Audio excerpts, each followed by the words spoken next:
안녕하세요. 네.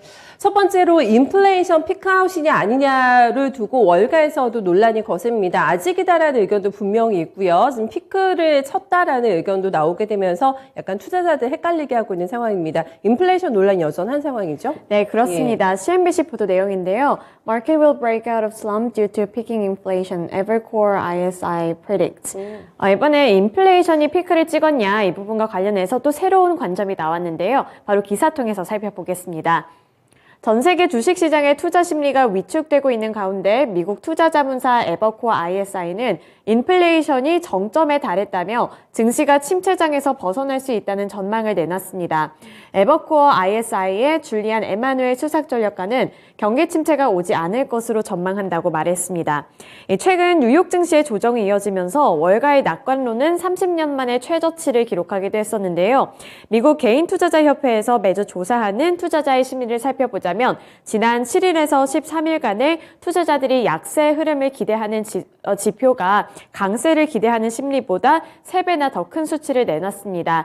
그리고 이번에 세계은행 그리고 IMF 쪽에서도 세계 경제 전망률을 하향 조정하는 등 이런 악재가 여러 가지 겹치게 되면서 증시에 대한 전망도 좋지 못했었는데요. 하지만 이번에 이 투자 자문사인 에버코어 ISI 쪽에서는 조금은 긍정적인 신호를 보내왔습니다. 네, 조금 더 근거를 들어볼까요? 설득력이 있나요? 에버코어에서 이렇게 주장하는 근거는 어디에 있을까요? 네, 그 근거가 여러 가지 있었는데요. 네. 보시면 미국의 강력한 소비 지출이 경제를 부양해서 이 증시가 반등할 수 있을 것으로 내다봤는데요. 에마누엘은 해외 상황이 어렵고 또 중국 경기는 확실히 둔화되고 있지만 미국 소비자들은 여전히 온전하다고 말했습니다. 결국에 이 매크로 불확실성이 리스크로 작용하는 것은 맞지만 미국 경제를 살펴봤을 때는 이 소비자들이 소비하는 패턴은 아직 견조하기 때문에 이 부분에서는 조금 해치할 수 있을 것이라고 분석을 한 건데요. 이번에 또 누버 거먼의 채권팀도 미국 경제가 단기 침체에 빠질 위험성이 낮다면서 그럴 가능성은 12개월 전망을 두고 봤을 때 이제 막 겨우 오르는 수준이라고 평가를 했습니다. 최근 매파적인 연준의 점도표 혹은 금리 인상 전망에 대해서 미국 국채 시장의 반응 또한 우려라기보다는 안도에 가까워 보인다면서 장기 명목금리는 조금만 올랐다고 덧붙였습니다.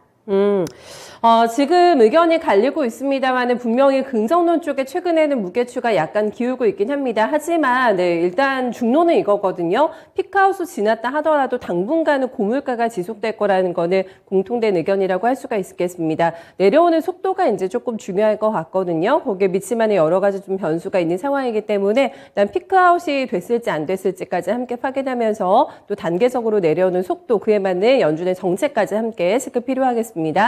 다음 저희 소프트웨어 관련주들에 대해서 굉장히 긍정적인 전망이 나왔습니다. 원래부터 골드만삭스는 연초부터 꾸준하게 마이크로소프트를 올해 미국에서 가장 잘 나갈 주식이다라고 추천을 하기도 했는데 소프트웨어 쪽에 대한 굉장히 긍정적인 뷰가 이번에 또 나왔죠? 네, 맞습니다. CNBC 보도 내용이고요. Microsoft makes Goldman list of strong software stocks. 이번에 마이크로소프트를 중심으로 여러 가지 이런 테크 기업들에 대한 긍정적인 평가가 나왔는데요. 네. 바로 기사 통해서 보겠습니다. 골드만삭스가 강력 매수 목록에서 일부 소프트웨어주를 언급하고 최대 상승 여력 전망치를 80%로 제시했습니다. 반복적인 수익과 운영 레버리지를 지원할 수 있는 비용 민첩성을 고려할 때 우리는 소프트웨어 비즈니스 모델이 과거의 경기 침체 당시보다 심각한 경제적 충격으로부터 훨씬 더 안전하다고 믿는다고 캐시 랭건 골드만삭스의 애널리스트는 분석했는데요. 이 랭건 애널리스트는 이어서 게다가 역사적으로 봤을 때 월스트리트가 소프트웨어 섹터에서 주요 구조적 성장주들의 성장 지속 기간과 또 장기적인 이익 잠재력을 과소평가하는 경우가 많다는 것을 알려준다고 덧붙였습니다. 정리를 하자면 이런 테크 기업들에 대해서 월가 전문가들의 평가는 조금 저평가되어 있다고 볼 수가 있겠고요. 그러면서 골드만삭스가 매수 등급을 부여한 대부분의 소프트웨어 기업들이 금리 인상기 충격을 완화할 수 있는 충분한 상승 여력을 갖고 있다고 평가했습니다.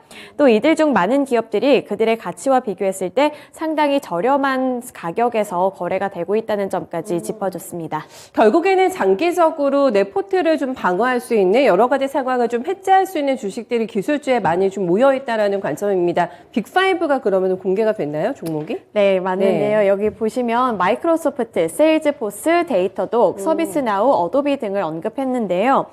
이번에 이 강력 매수 목록을 살펴보면 마이크로소프트는 주가 목표치를 $365로 언급을 했고요. 또 고객 관계 관리 소프트웨어 기업인 세일즈포스의 목표 주가로는 주당 $340를 제시했습니다.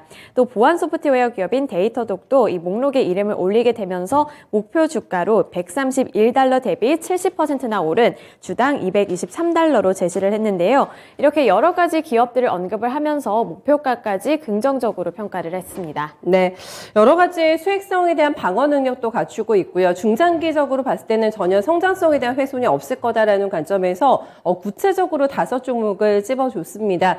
여기에서 조금 내키는 종목 있다면은 포트에서 좀 중장기적으로 수익을 줄 만한 종목을 한번 점 찍어 보시는 거는 어떨까요? 골드만삭스의 투자 의견 함께 점검해드렸습니다. 다음 오늘 우리 시장에서도 굉장히 관심이 많을 것 같습니다. 넷플릭스 많이들 시청을 하시잖아요. 생각보다는 여러 가지 데이터들이 조금 부족하게 나오면서 시간 외에서 굉장히 민감한 반응이 나타나고 있습니다. 넷플릭스 실적 좀 먼저 살펴주세요. 네, CNBC 보도 내용입니다. Netflix shares cratered 25% after company reports it lost subscribers for the first time in more than 10 years. 이번에 11년 만에 넷플릭스의 이 구독자 수가 감소했다고 하는데요. 바로 기사 체크해 보겠습니다. 네. 온라인 동영상 서비스 넷플릭스가 11년 만에 처음으로 가입자 감소를 기록했습니다. 1분기 가입자 수는 작년 동기 대비 20만 명이나 줄어들었는데요. 이 넷플릭스의 감소세에 대해서도 월가 전문가들의 의견이 분분했습니다. 이 예상치를 많이 조금 다르게 언급을 해줬었는데요. 시장의 대표적인 예상치는 251만 명 증가를 예상했었는데 이번에 대폭으로 축소되는 모습을 보여줬습니다. 이로써 넷플릭스의 전 세계 회원은 2억 2,164만 명을 기록하고 있는데요. 이 원인을 조금 분석을 해봤더니 넷플릭스가 러시아에서 철수를 하게 됐고 또 북미 시장이 포화 상태에 이름에 따라서 이렇게 10년 만에 처음으로 회원 감소를 경험하게 된 것이었습니다. 이 넷플릭스의 러시아 회원만 해도 약 100만 명으로 추산이 되는데 이쪽에서 좀 타격을 많이 받은 것으로 분석이 되고요. 또 넷플릭스는 북미 시장이 레드오션으로 변함에 따라서 미국과 캐나다에서도 가입자가 대폭으로 감소했다고 밝혔습니다. 이로 인해 유료 사용자 60만 명을 잃었다고도 밝혀졌는데요. 넷플릭스는 2분기에도 회원이 추가로 200만 명이 또 감소할 수 있을 것이라는 조금은 암울한 전망까지 함께 내놨습니다. 이렇게 회원 감소가 시장에 큰 충격을 주면서 전문가들은 이 세계 경기 둔화에도 긍정적인 성장을 기대하고 있었지만 이 기대치까지 지금 같이 떨어지고 있고요. 또 넷플릭스의 회원 감소를 경험함에 따라서 다른 스트리밍 업체도 비슷할 것이라는 전망이 나오게 되면서 이 전체적인 투자 심리까지 조금 위축되고 있는 모습입니다. 그러게요. 대장인 넷플릭스가 지금 흔들리고 있기 때문에 다른 쪽도 실적에 대한 기대치가 좀 낮아지지 않을까 싶습니다. 예상했던 대로 경쟁이 굉장히 OTT 시장에서 심화가 되고 있는 상황이고요. 그리고 이제 비밀번호를 공유하는 사람이 그렇게 많아졌다고 합니다. 네. 그래가지고 표면적으로 가입자 수가 많이 줄어든 것으로 확인이 됐고 모든 기업들이 여파 있을 겁니다만 러시아 시업을 또 철수했잖아요. 넷플릭스가 이제 거기에 따른 여파까지 여러 가지 악재가 겹쳤다고 하는데 좀 민감하게 감해둘 거니까요. 아니면은 더 추가적인 하락이 나오게 될지 국내 콘텐츠 관련주도 굉장히 많이 묶여있기 때문에 넷플릭스에 대한 민감한 또 평가들 그리고 냉정한 잣대들 잘 확인해 보시면서 관련주도 점검해 보셔야 될 것 같아요. 여기까지 보겠습니다. 수고 많으셨어요. 네, 세 가지 외신 뉴스 함께 살펴봤습니다.